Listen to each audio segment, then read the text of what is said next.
Açúcar, tempero e tudo que há de bom. Estes foram os ingredientes escolhidos para criar as garotinhas perfeitas. Mas o professor Otônio acidentalmente acrescentou um ingrediente extra na mistura: o elemento X.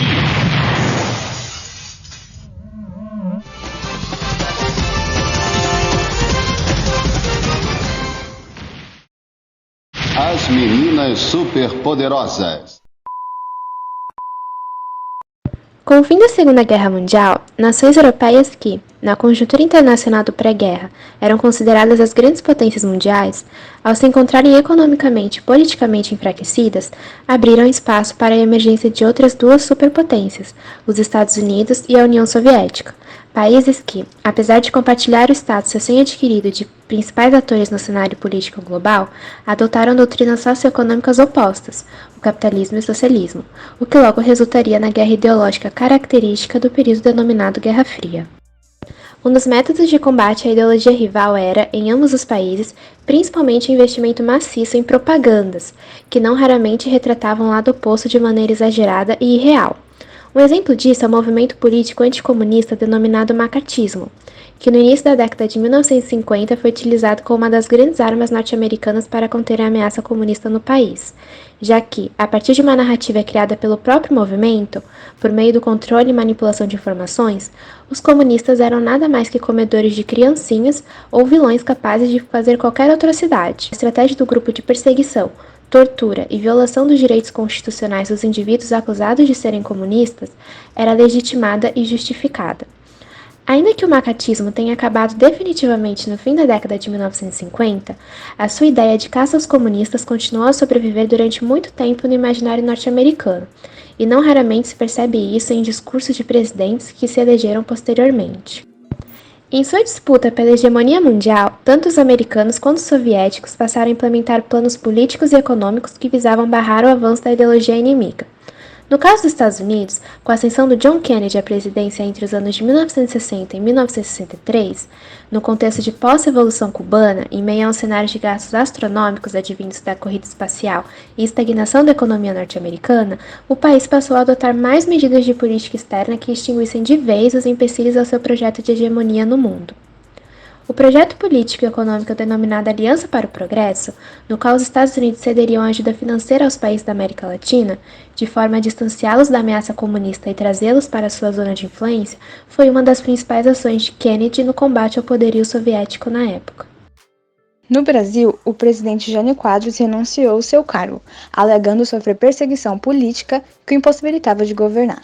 Consequentemente, o seu vice, João Goulart, em tese assumiria a presidência em seu lugar, o que de fato ocorreu em 7 de setembro de 1961, mas não sem antes o novo presidente ser impedido de retornar ao Brasil, visto que, no dia da renúncia, ele estava na República Popular da China, e ser obrigado a governar a partir de então em um regime parlamentarista e não mais presidencialista.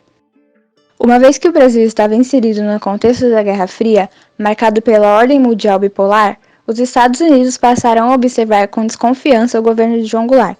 Traumatizados pela vitória da Revolução Cubana, os norte-americanos tentavam a qualquer custo impedir que mais um país latino-americano se aliasse à União Soviética. Não vai não, amor.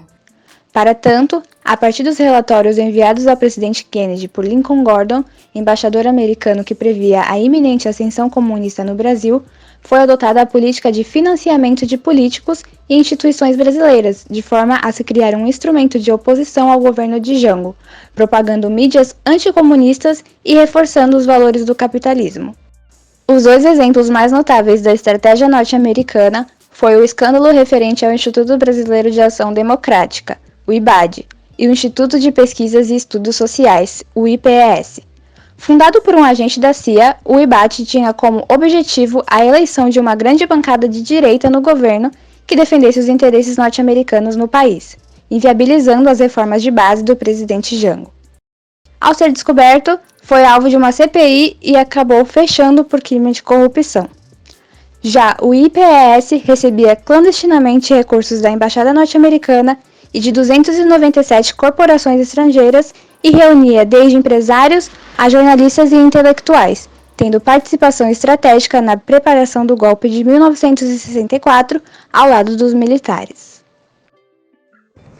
Um dos fatores que contribuíram para a visão do cenário de ameaça comunista iminente foi a atuação do embaixador dos Estados Unidos no Brasil, Lincoln Gordon, um dos cabeças do plano de contingência número 26 que visava a derrubada do então presidente João Goulart, com a ajuda de uma força-tarefa naval americana chamada Brodmann. Logo, sob a prerrogativa de que João Goulart estaria aliado à União Soviética, o plano foi aprovado pelo presidente da época, Lyndon B. Johnson, uma operação militar que previa o deslocamento para o Brasil de uma frota naval americana carregada de armas leves, munições, esquadrilha de aviões de caça e outros, com o objetivo de dar suporte bélico aos opositores de Jango em sua tomada pelo poder. A operação foi desmontada antes que pudesse ter atuação, pois o golpe já tinha sido imposto sem ajuda militar dos Estados Unidos. A participação indireta do país e seus líderes teve bastante peso na derrubada do governo de João Goulart, que até então tinha proposto reformas para a classe trabalhadora e se aproximado de países de viés socialista. Logo, a preocupação estadunidense em relação à política brasileira se intensificou, e conversas e atitudes começaram a ser tomadas para impedir que ideias comunistas ganhassem mais força no continente americano, lembrando que isso ocorreu após a Revolução em Cuba. O militar Castelo Branco foi reconhecido como presidente do Brasil pela liderança dos Estados Unidos após algumas horas. Com os militares uma vez no poder, foi fácil ver uma peculiaridade que permaneceu durante 20 anos de ditadura. A fim de preservar o regime militar no poder, medidas como o fechamento do Congresso, censura, cassação e suspensão de direitos e atos de tortura foram implementadas. Além da superexploração da classe trabalhadora, o regime militar também procurou beneficiar a classe empresarial. A oposição a esse regime era feita também por movimentos estudantis, os quais protagonizaram um dos atos mais importantes dos militantes contra a ditadura, o sequestro do embaixador Charles Boerkel-Brick, em 1969, organizado pela ALN e MR8.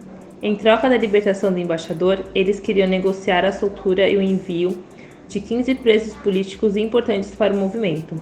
A ação teve sucesso, mas é importante vermos que o peso da interferência dos Estados Unidos para que o golpe acontecesse não era algo desconhecido pelos militantes brasileiros, que tentavam, na medida do possível, realizar ataques à política intervencionista neoliberal norte-americana. A few moments later. Forças militares são fortes aliadas do presidente Jair Bolsonaro, o mesmo já tendo defendido o golpe militar de 64 publicamente. Perderam em 64, perderam agora em 2016, pela família e pela inocência das crianças em sala de aula que o PT nunca teve, contra o comunismo, pela nossa liberdade, contra o Fórum de São Paulo, pela memória do coronel Carlos Alberto Brilhante Ustra, o pavor de Dilma Rousseff. Consegue distinguir?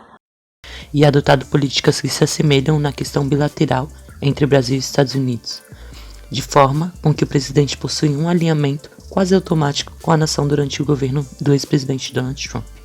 Alguns exemplos dessas políticas são a oferta de uma base militar aos Estados Unidos no território brasileiro, ataques a países que têm uma relação agitada com os Estados Unidos, a transferência da embaixada brasileira para Jerusalém, declarações bem parecidas com o do ex-presidente Donald Trump, os acordos comerciais, a abolição de algumas barreiras não tarifárias e o ingresso do Brasil na Organização de Cooperação e Desenvolvimento Econômico, é apoiada por Donald Trump. Os conflitos que os Estados Unidos enfrentaram para manter sua hegemonia no cenário mundial não tão parecidos como um período de Guerra Fria, mas ainda assim a luta pelo poder, crescimento econômico e político foram presentes durante o mandato de Donald Trump. A relação mais profunda entre os dois países, durante o mandato desses dois presidentes, teriam sido um alinhamento ideológico entre os dois, ambos de extrema direita, que tiveram seus nomes vinculados a fake news, ataques a imprensas, declarações com tons de ódio e patriotismo intenso, mesmo com o ato do Bolsonaro em bater continência à bandeira norte-americana. A minha continência à bandeira americana.